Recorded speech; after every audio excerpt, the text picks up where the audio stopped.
people up north, this is probably like laughing at this little bit of nothing, but for us it's a pretty damn big deal. We don't see stuff like this all the time.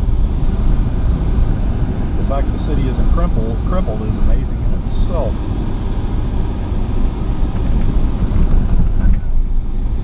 That's a bad place for you to be, dude. Oh well, at least they're up the road. Yeah, but it's icy right here. Hope this video turns out alright. It's hard to tell. Looks okay from this tiny little viewfinder though. You know, if I was really hip, I'd be streaming live over a Wi-Fi connection. Too hip to be square. Yeah, I'm too hip for the planet, don't you know? Look at this tree.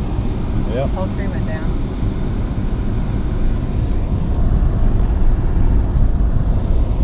So far, there's more damage in our neighborhood than I've seen out here. I don't know, there's some pretty good damage out here. Haven't seen a house yet that's totally destroyed, but wow, we are so lucky we've got power. Look at this. I know, I'm gonna take a right. Okay, yeah, let's start turning around. Ain't no need to be out here if we don't have to.